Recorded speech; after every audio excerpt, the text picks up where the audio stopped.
Though Maslow's hierarchy of needs is a good guideline to motivation, we must remember that it is not absolute. For example, when it comes to people in poverty, they are often able to fulfill the third level of love and belonging, even though they may not have fulfilled the first level of physiological needs. Researchers have also pointed out that the biological analysis of the historical people that Maslow conducted for his research contained much bias. This information was based on Maslow's opinion of these selected people. Even though this is true, Maslow's hierarchy of needs is still a very important theory within psychology and education. Okay, so we want to get to the fulfillment of self-actualization. But what does this really look like?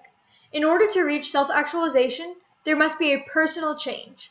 But this personal change can only occur when one finds a meaning to life in whatever interests them. Because of this, everyone's path to self-actualization is very different. An important thing about self-actualization is that it is not self-perfection.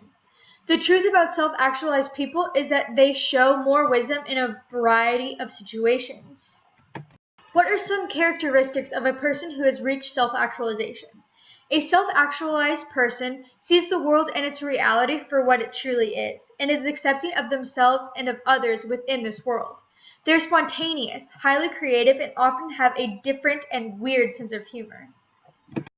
This person is centered on the problem at hand, seeing life objectively, and is slightly out of the cultural norms. A self-actualized person is concerned for humanity, appreciates little things, and experiences a handful of deep relationships with a few people.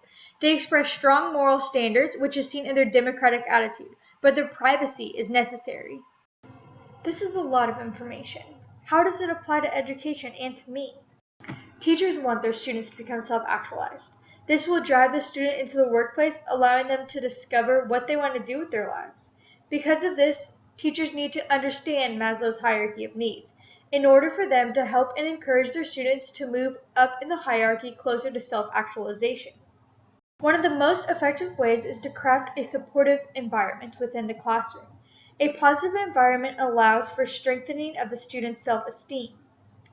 To create this environment, the teacher needs to be a teacher of culture, so that students can become citizens who are aware of the world, as well as a teacher of authenticity, so that students can become aware of who they are. Another way to help students to reach self-actualization is to help students to discover their purpose by helping them find the correct career and/or their correct spouse. Besides just teaching content, teachers should also teach their students about acceptance. Acceptance is an important part of self-actualization, and today's world is sorely lacking in acceptance of the differences between people. Teachers should also teach their students that life is precious. Before reaching self-actualization, people often need to be reminded that life is something worth living. This pushes students to continue to pursue self-actualization. Finally, teachers need to do everything that they can to help their students satisfy their physiological or basic needs and to help them develop some control in improving their own lives. When problems do arise, a teacher should allow students to question these problems in life and guide their student to making good and wise decisions. Let's take a few seconds to review Maslow's hierarchy of needs.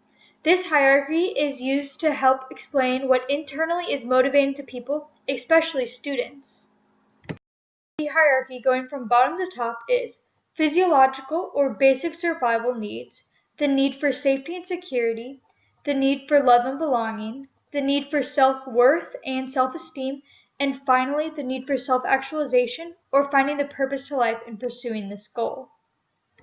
This hierarchy may not be absolutely true, but it can still be a guideline when it comes to education. Teachers want their students to reach self-actualization in order for them to be fully engaged in their learning. Some of the best ways that teachers can help their students reach self-actualization is to create a supportive environment by teaching culture and authenticity. A teacher should also instruct students in acceptance and instill the principle that life is precious and worth living. Most importantly, teachers should do everything in their power to help their students fulfill each level of needs. With Maslow's hierarchy of needs in the back of our minds, we can create an effective classroom environment so that our students can focus on achieving all that they can be. Created using Powtoon.